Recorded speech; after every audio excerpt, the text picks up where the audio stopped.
Aloha, hey, it's Julie Ziemelis, 365 Hawaii and 365 Group, Keller Williams, Big Island, and we are talking about the winning strategies of buying a home on Hawaii Island. And I've got amazing experts here with us today. We'll start from over here. We've got Jana Mahoney, and she's with Keller Williams as well. She's one of my team members. We've got Amber Haley with Real Broker. She's an expert in East Hawaii. And we've got Travis Green, who's with VIP Mortgage and helping us with our financing information today. So all of these guys are going to be discussing ways for you to have an opportunity and get above the competition by having these tips in your back pocket to get a home here on the island. So let's start. Actually, everything starts always with the money. So what do you have tips for them to become winners of owning a home here on the island? Yeah, so great question. I would say, like, really it's basic. So what you want to do to set yourself up for success is, first of all, get pre-approved, right? And so what I mean by pre-approved is you talk to a loan officer like myself, you submit a loan application, they pull your credit, you have all, you get all your cards on the table, your income, your assets, what you're able to do, and you learn what you qualify for, right? And you figure out what numbers you're comfortable with. Make sure you understand that inside and out. Pre-approval is that next step where you, after you have that conversation with your lender, you provide them with your pay stubs, your bank statements, your W-2s, your tax returns, and they go through and vet all the information that you told them on the application, right? So when I have a pre-approved client, that enables me to provide their realtor with a pre-approval letter that's stronger than just a pre-qualification because I've verified income and assets. And when we submit offers, I will tailor that pre-approval letter to match the offer, right? So we don't just provide a range, we have a letter that matches the offer, and if we get into a counteroffer situation, I will update that letter to match the counteroffer, so it's neat, tidy, and clean every time. And you want a loan officer that will educate the listing agent on your qualification. So when I have a pre-approved buyer, I will call the listing agent, I'll explain that they have provided me income and asset documentation, I've pulled their credit, it's run through what's called an automated underwriting system, that they are as far along as they can be without an accepted offer and a title insurance policy. So that's step one, is really work with a loan officer that's going to take you through those steps before you get an offer in and set you up for success. Right, and that really was very important during the last year and a half, where Yes. sellers wanted to know you had the money, you had the because they were looking at 3 or 4 different offers. So whoever looked like they actually had the money could make it as easy as possible for the seller to understand it all. That was good, right? And even now with the changing market, understanding that having everything in line before you even get going is the most important thing, right? Yeah, I think so. And so there's even, like, no matter what the market's doing, like, there's always a certain percentage of deals that fall out of contract. Sometimes it's cold feet, sometimes it's inspection. It can also just be like the lender didn't do enough due diligence or didn't have enough information from the buyer before they issued that pre-approval. So I have a policy of, like, I do not issue a pre-approval until I have all that information. And that's another thing I do like to express to listing agents. And so you want to make sure that you are, you're not going to have any of those surprises, right? And so what we're always trying to do, like the team that you're going to work with, the loan officer, the real estate agents, we want to make it as easy as possible for the seller to say yes. And so a big part of that is just having all of your ducks in a row, making it really easy for me to explain that and answer any questions as truthfully as I can if I have that conversation with the listing agent. Great. Okay, that's the money. Let's talk about different real estate tactics. What are we doing? So, I would add on to that how important it is to have a great relationship with the lender and to have a local lender, because there's so many things that are specific to Hawaii that you don't see in other states. And so I'm sure you're the same way. We're on the phone a lot with the lenders throughout the transaction. How's this going? He's asking me how things are going. So basically, I just put them on the email screen all the time so that you know what's going on, and vice versa. And Hawaii has some very specific things that are required from a lender that are in our purchase contract, that are, it's just right there in the contract. And that's not always the case with lenders on the mainland. And so you're saying, hey, I need this CLA, and they're like, I don't know what that is. Right. Yeah. Right. So I would say that it's pretty important to have someone who knows what the requirements are for a contract in Hawaii, and to have a good relationship with your lender, because we talk all the time, and sometimes make things happen that would be difficult to do if you had a big mainland bank. Right. Yeah. So when we talk about not just mainland versus here, but even online, some people will Google, give me a mortgage, and they'll find some of those big companies that do online stuff, and those ones really don't understand a lot of nuances that happen here in Hawaii Island. So it really, really is important to use it. Yeah, and I would say another thing I would just add is like you should expect and receive a lot of communication from your loan officer. So something I do and have done for years is I do Tuesday update calls, right? So every Tuesday, kind of no matter what, like if I'm on vacation or not, it's like the one thing I won't like give up and let somebody else do is I call my buyer's agent and listing agents for all active contracts every Tuesday, no matter what, even if I talk to them the day before, to provide updates proactively. And so, like they were saying, with having a lender that's familiar with this environment, this state, things that are particular to our contract, like that listing agent wants to know, like, are we on track for the conditional loan approval deadline? Like, are we on track for the final loan approval deadline, right? Like, mainland lenders, like I came from Colorado before I moved here 4 years ago, and the Colorado contract, as elegant as it is, there's no conditional loan approval deadline. There's like a loan termination deadline, usually right near the end of the contract, right? And that's really just the buyer's last chance to like terminate under their loan objection, right? It's not even a requirement for the lender to provide an approval to anybody, right? So there are a lot of little nuances like that it's important that you work with somebody that understands that and is able to communicate all of that and should communicate with you frequently. Yeah, because for example, like you don't want to be in an escrow under contract in the 11th hour. You're so close to getting this house. Have something, maybe with the underwriter, lava zones, what, or like, yes. All of these different unique things that we have. I would hate to see any of you guys watching this get in a situation where you have an unexpected delay or you maybe completely fall out of contract because of something that could have been avoided by using a local lender who's just more familiar. It happens more often than you think it does. Happens a lot. I call them rescue deals, right? So I have been called in at the kind of the last minute, 11th hour, because a really large, well-known lender was like, oh, Lava Zone 2, we don't do that. And I'm like, great, I'm happy to take care of that. Sometimes they won't let you know until you're about 2 or 3 weeks in sometimes, right? Like usually most deals go 45 days, and sometimes they won't let you know until like you're 30, 40 days in, yes. right? Yeah. So it really happens. bad. It happens. What else? Well, I think that one of the things that Amber and I were just talking about is winning strategies will change depending on what's going on with the market. Yeah. And so, a year ago we were talking about how do you make things easy for the seller. Can you waive the as is and just find out during the inspection what you need to do and then determine if you're willing to take that on. But the market's changed now. So I would say, and this is a little self-serving, but I think you need to have a real estate agent who truly understands what's going on in the market right now. Yeah. Is it the time to ask for an as-is, or is it the time to waive that, and just kind of the different nuances of what's going on in the market right now, here, today. Right, because sometimes we're in a seller's market, sometimes we're in a buyer's market. I think right now, and it might be different depending on when you're watching this and when you found this video, we're kind of in more of an even market. Yeah. So, in a buyer's market and a seller's market, the winning strategy is going to be different. So aligning yourself with somebody who really understands that, and you can really write your offer and go in with like, strategies can change, like your timing on when you're going to submit it, what you're going to ask for, what kind of concessions you're going to give, how aggressive you need to be, the price, you're going to go in above, under, all of that these strategies change based on the market completely. So understand what the market is and align yourself with real estate professionals who really, really understand it as well and can guide you through that. So this is not the type of place that you want to come in on your own.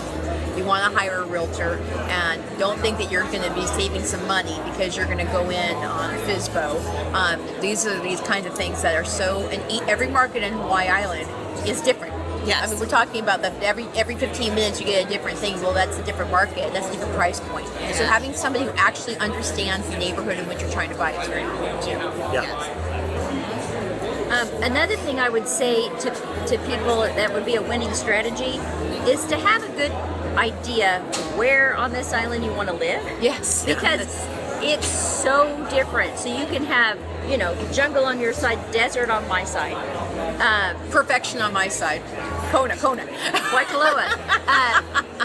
And depending on your elevation, what the temperature is. So, I'm coming down from Waikoloa Villages and I go down the hill, it just keeps getting hotter, and if I went up the hill, it's going to keep getting colder towards where I'm at. So, you can't just say, oh, I want to live on Hawaii Island, because that's everything. Yes. You've got snow up on Mauna Kea right now. You've got hot weather. And, It could be 89 degrees on the beach in Kona, and it could be like 55 up in Waimea, and it could be rainy and like 74 in East Hawaii the same day. So, and I've had people say, I can't afford to live on the other islands, and the only one I can afford is Big Island, so I'm going to move there. I'm like, well, which side? What do you mean, which side?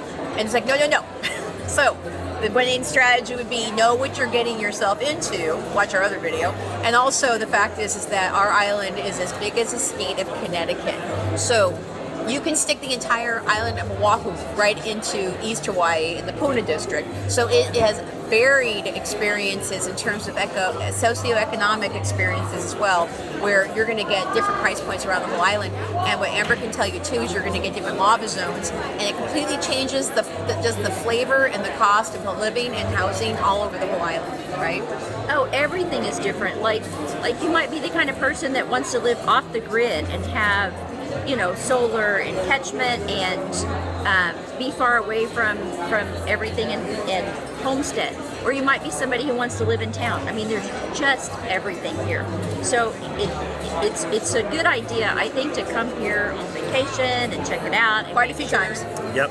That's something that you're interested in, and that you have a good idea where it is on the island that you want to live. It's very, very different. Right. And I've noticed too that, because this came up recently, there's a difference between buying investment property here or buying property that you're only going to come in for a few weeks out of the year, because it's not completely moving here. People who are actually deciding to move here and live here full time, it is due diligence all the way of understanding what you're getting yourself into before you start doing it. And so one of these things that we offer with these videos is we're giving you guys information that you can't get almost anywhere else without coming here and talking to a variety of people. That's why this is so valuable, you guys, because we had recently had somebody who said they came and they looked around, they said, I don't even think I want to live on an island. You don't want to be in that position after you've all told your friends that you're going to buy a house in Hawaii, and then you say, oh my gosh, I didn't even know how hard it was. So this is the reason why we're doing this as well. So you guys have an idea that research. Yeah, and the internet's such a great thing. You can find so much information on the internet ahead of time. If you're sitting at home on the mainland, maybe you can look at property online. You can find Facebook groups that have tons of information about living in Hawaii. And then once you're on the island, if you're just coming for like a scouting visit, rent a car, get a map, pick out some neighborhoods. This is something I like to do, like a Zoom strategy session with a lot of my buyers who are relocating, if they're in like a different part of the world when we first meet. And then we kind of plan out like their trip, and I'm like, here's the places I think you should drive around. Get in a car, drive, because I can probably promise you, if you don't have a lot of experience on the island, it's probably not exactly what you're thinking in your mind. Right. It never is. Yeah, so drive the neighborhoods, drive on that block of that house that you looked at online and saw it. See if that's what you thought. See if you feel you could see yourself living there. Do you feel comfortable here? Are you okay living this remote? Or are you okay living this close to other neighbors? Are you okay like having to haul your trash here? Does this seem like what you were thinking of a lot of people, paradise in your mind or whatever? I think get here in person, do as much research ahead of time as you can, but then check everything out. Boots on the ground. Boots on the ground. Yeah. Yeah. So how many times have you had people who come over and they say, okay, I want to see this house and this house and this house and this house, and they're all 2 hours apart. Yeah. So it's kind of important to pick an area, pick some weather, pick an elevation, and focus. Right. Focus on that. Right. And I don't think a lot of people understand how valuable really truly it is to show up. Because seriously, how Hilo is, it's completely diametrically opposed to how Kona is. And when people say, well, it's less expensive to live in East Hawaii, but it must be just like it is in Kona, it's like, it's not. It's a very different place. I find a lot of people really like kind of fit in or like love West Hawaii, and then other people like East Hawaii is totally their thing. I love both East and West Hawaii. I would say I'm probably in the minority. Like some people just really tend to be drawn toward like one climate, one kind of lifestyle over the other. So yeah, you got to figure that out. And the best way to do it is by being here and doing research. Yeah. And also, somebody mentioned in the show today, when you buy a house in an area, you're not just buying the house, but it costs to live in that house. You have to figure out the whole community aspect of it. And like, if you live near a farmer's market, you're probably going to get fresh produce. And you're living someplace far away from anything, a grocery store, you're going to add the gas costs. Yep. And also, like, if you're in a hot climate, you have to add the value of air conditioning, where at elevation you don't. So finding out exactly how much it actually costs because of the area you've chosen to live in would be a winning strategy as well.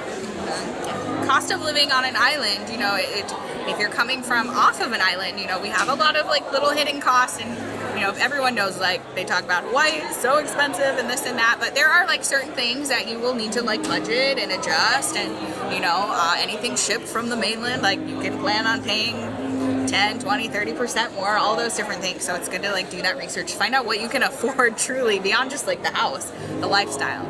Yeah.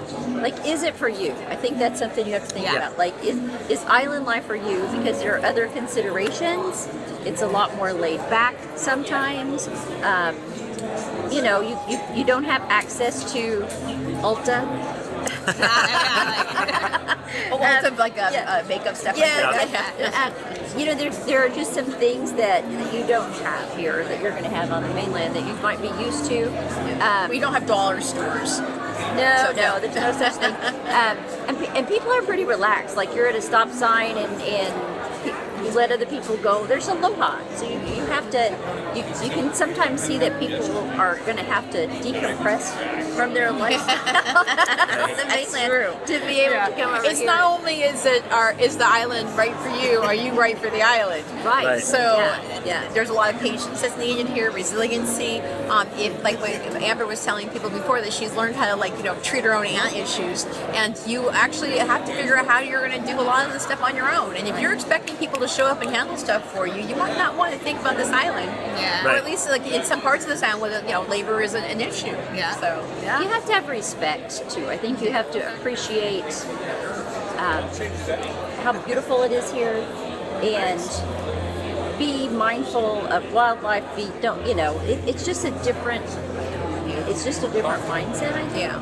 And understanding that we live in the culture here, right? It changes the lifestyle. Yep. The culture is a big thing. And if a lot of people move to Hawaii because they love the idea of, like, the aloha spirit and being in a island that nobody is a majority, that you have respect for all cultures here, because there's so many diverse places that, you know, here we've got, like, you know, 5 or 6 main cultures, and it makes a lot of us, I think it's a beautiful experience where we get the different kinds of foods and different kinds of perspectives, but some people aren't used to that coming from different parts of the mainland. So being here and again seeing the faces of the people and how they act together, and I like to believe that we all are pretty respectful of each other on this island. If you're not going to be happy. No, you're not. Right. You know, I can usually tell when I meet somebody like, oh, you'll thrive here, or like we'll probably be reselling your house in a couple of years when you decide island life isn't for you. But I think be strategic and do the research, see if it is. I think you do have an obligation if you're relocating here to make an effort to understand this place,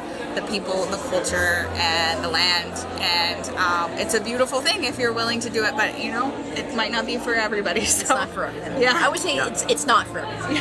It's not for everybody. Right. Yeah. But for some people, you know, man, how cool is it that you can just go out into that warm water every day, and you can dive, you can snorkel, you can scuba, you can fish, you can, you know, garden.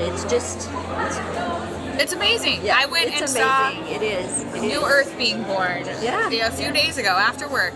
And I don't know that many people that could just go drive up a volcano and see lava. You've walked on land that's younger than you are.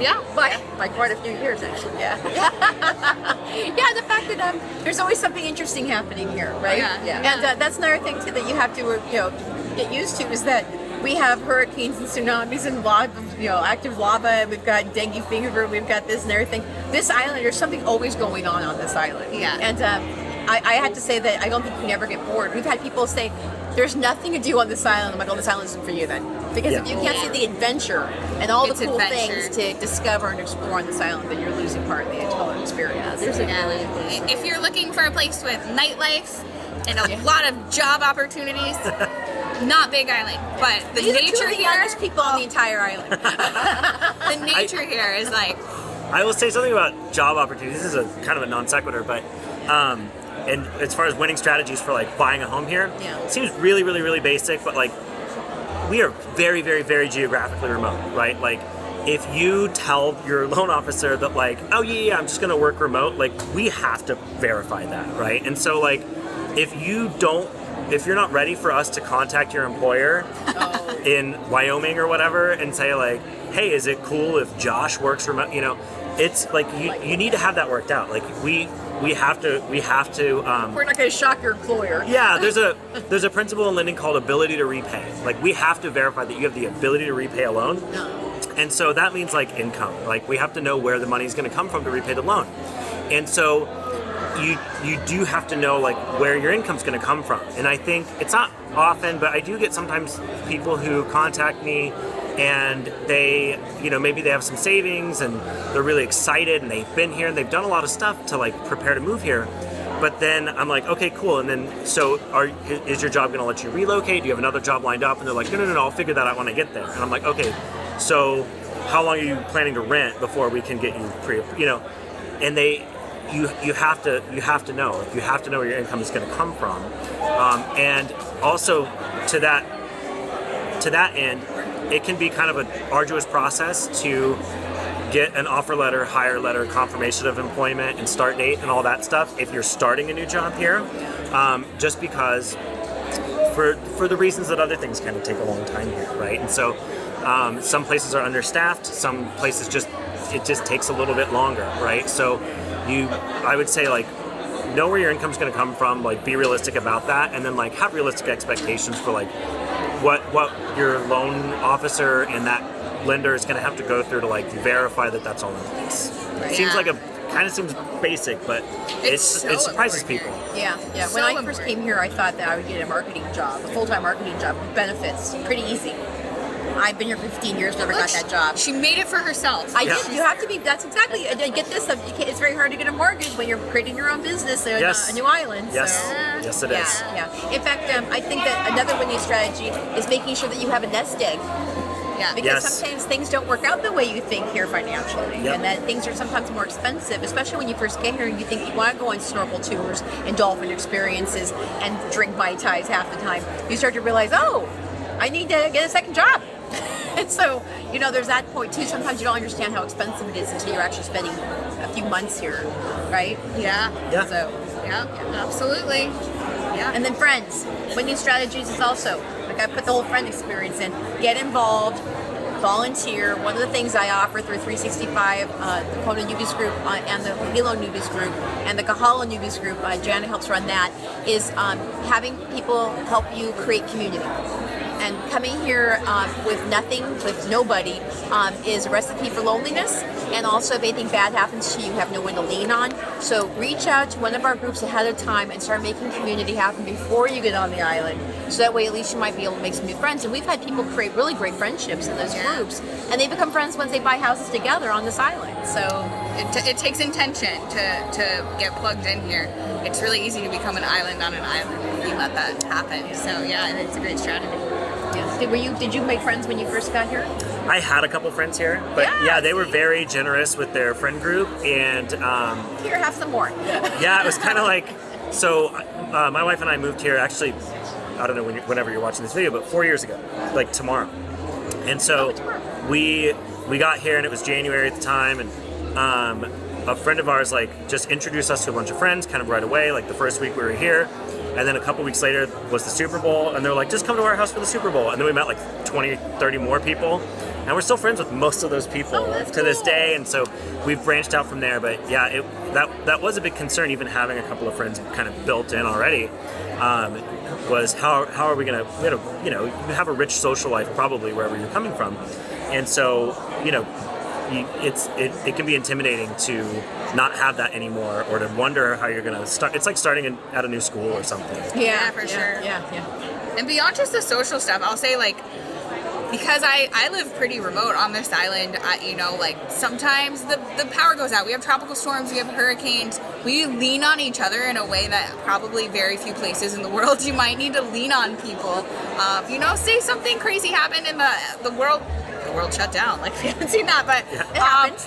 you know, I've heard like facts like here on the island, if our harbor's all shut down, you know, we got like 2 days of supplies here. I don't know. We rely on each other when you live on an island. So beyond just like that, it's fun to be social. Like, it's important. I've lent stuff to my neighbors. We borrow things from each other. We support each other. The Wi-Fi's out, and you can't get stuff fixed fast here. You got to go over there and use their Wi-Fi. You're stealing toilet paper from your friends' houses, right? Remember during the pandemic?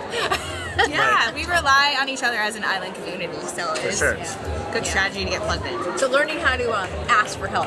Yeah. I think sometimes it's part of it. And also like being a good neighbor to people around you so that they like just proactively drop off mangoes, like things like that. Like, you just want to be nice. You do get a lot of excess fruit. Yeah, excess Somebody's fruit. going to have 10,000 oranges, and you're going to have 10,000 avocados. Yeah. You just straight them out. That's Right, the best right, way. right. Be generous with others and share aloha. That's a winning strategy. Yes. Be Absolutely. full of it is, aloha. yeah. Give what you get. Okay, so we'll wrap this up because you guys have been watching us for a while here.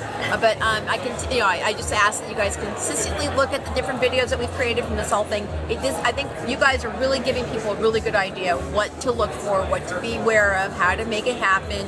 Tips and tricks, make sure that you can actually afford to get here. So I want to thank all of you guys for giving us your input, and these are longtime residents except for you. But 4 years, I mean, the fact you made it this long, these are resilient people here. So we will at this point say aloha, and we hope that you guys will be with us as we continue on with more information for you. With that, we say aloha. Aloha.